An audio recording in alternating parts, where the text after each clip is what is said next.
देखिए, principles what Mahatma Gandhi stood for. Mahatma Gandhi ने जो आज़ादी का आंदोलन चलाया जिससे भारत आज़ाद हुआ, वो भी तो एक कोशिश थी उनकी कि किसी तरह से जो कॉलोनियल कंट्रीज थी उनसे आज़ादी मिल सके और दूसरे देशों को भी इसके लिए इंस्पायर कर सके।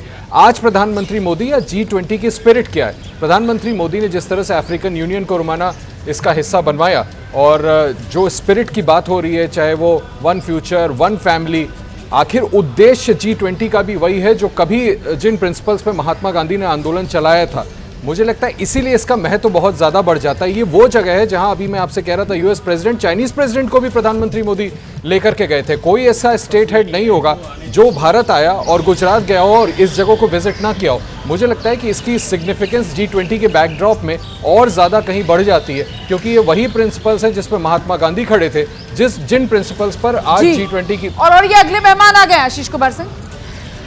तो हम देख रहे हैं अगले मेहमान भी यहाँ पर पहुंचते हुए, एक एक करके तमाम विदेशी मेहमानों के पहुंचने का सिलसिला जारी है। और आप देख रहे हैं प्रधानमंत्री नरेंद्र मोदी सभी का स्वागत करने के लिए, अभिवादन करने के लिए वहां पर पहले से ही मौजूद हैं। और अब ये तो सिंगापुर है, ये सिंगापुर के प्रमुख हैं जो पहुंचे हैं यहाँ पर, और इनका स्वागत भी प्रधानमंत्री नरेंद्र मोदी उसी खादी के गमछे से करते हुए।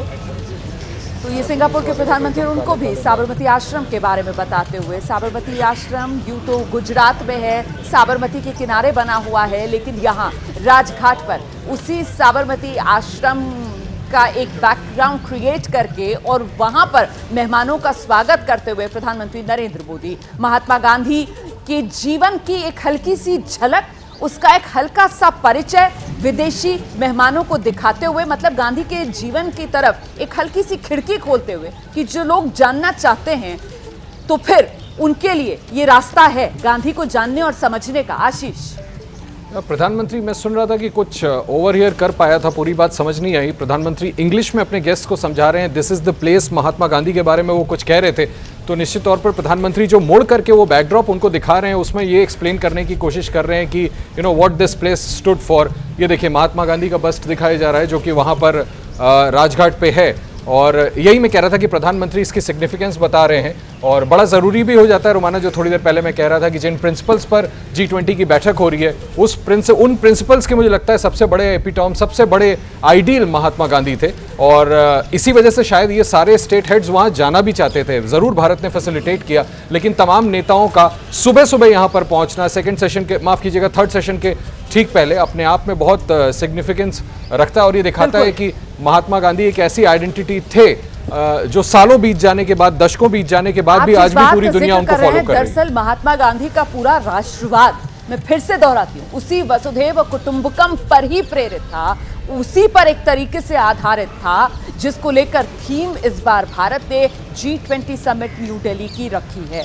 वो साल भर तक जिस थीम को लेकर भारत आगे बढ़ा, जिसके जरिए इस G20 समिट को हमने लोगों की समिट बना दिया कि हमारे देश का करीब करीब हर प्रांत, हमारे देश के तमाम 8 केंद्र शासित राज्य, इसके अलावा देश के 60 से ज्यादा शहर, जहां 200 से ज्यादा G20 की मेजबानी जिस साल भारत ने की है, ये बैठकें हुई हैं। और मंत्री स्तर से लेकर कई और हाई लेवल बैठकें जो आयोजित हुई हैं इस दौरान, जिसमें बताया जाता है कि 115 से ज्यादा देशों के करीब 25,000 से ज्यादा प्रतिनिधि जिन्होंने शिरकत की। और इस बीच महत्वपूर्ण यह हो जाता है कि ये तमाम राष्ट्र प्रमुख, संगठनों के प्रमुख, अंतर्राष्ट्रीय संगठनों के प्रमुख, जिनमें सुधार की बात चल रही है ताकि दुनिया को कर्ज के जाल से निकाला जाए, और आज वो सब पहुंच रहे हैं राजघाट राष्ट्रपिता महात्मा गांधी को नमन करने के लिए। राजघाट की तस्वीरें भी हम आपको दिखा रहे हैं और अब सदस्य देशों के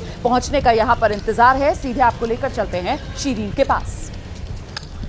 बिल्कुल रोमाना, और सदस्य देश यहाँ थोड़ी देर में पहुंच जाएंगे जब यहाँ राष्ट्रपिता महात्मा गांधी को नमन किया जाएगा। और देखिए, मेहमान लगातार पहुंच रहे हैं, किस तरह से राष्ट्रपिता महात्मा गांधी, जिन्होंने हमेशा अहिंसा का रास्ता दिखाया और चाहा कि पूरा विश्व उस रास्ते पर चले, और सिर्फ देश ही नहीं बल्कि दुनिया ने इस बात को माना भी। और आज इसीलिए सभी राष्ट्र प्रमुख कैसे करके, देखिए, एक और खास मेहमान यहाँ पर पहुंचते हुए हम देख रहे हैं रोमाना। बिल्कुल शिरीन, ये स्पेन के उपराष्ट्रपति हैं जो पहुंचे हैं, और आपको बता दें स्पेन जो है वो परमानेंट इनवाइटी कंट्री के तौर पर इस G20 में शामिल है। जो स्पेन की प्रमुख है वो नहीं आ पाए, उपराष्ट्रपति पहुंची हैं और एक बार फिर से तस्वीरों को देखकर ये अंदाजा लगाना मुश्किल नहीं है कि इस वक्त मौसम बेहद सुहावना बना हुआ है।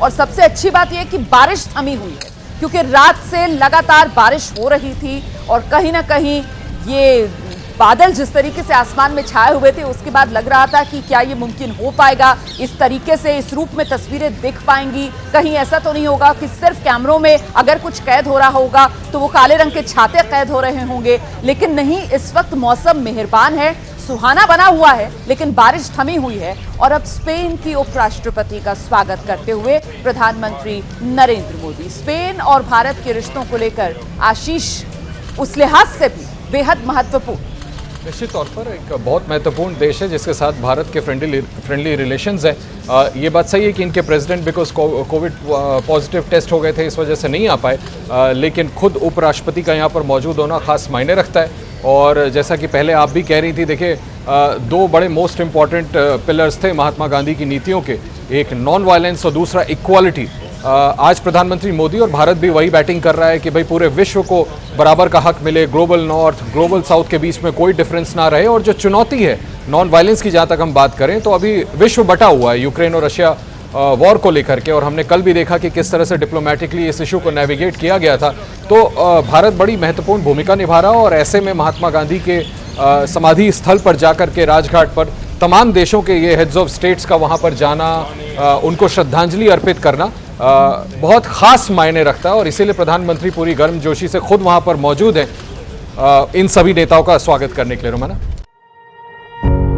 पत्रकारिता कोई इमोशन नहीं है, ना अपना कोई ज्ञान देना है और ना कोई विचार थोपना है। पत्रकारिता क्या है? पत्रकारिता का मतलब है सही जानकारी इकट्ठा करना और तथ्य बताना। पत्रकारिता आज जितने महत्वपूर्ण दौर में है, शायद पहले नहीं थी। इस दौर से निकलने के लिए सिर्फ सच दिखाने की जरूरत है, वो सच जो आपके हित को आगे रखे। इसलिए अब रात 9 बजे प्राइम टाइम नहीं होगा, ये आपका टाइम है। जगविंदर पटियाल के साथ देखिए पब्लिक इंटरेस्ट, सोमवार से शुक्रवार रात 9 बजे सिर्फ एबीपी न्यूज पर। एबीपी न्यूज आपको रखे आगे।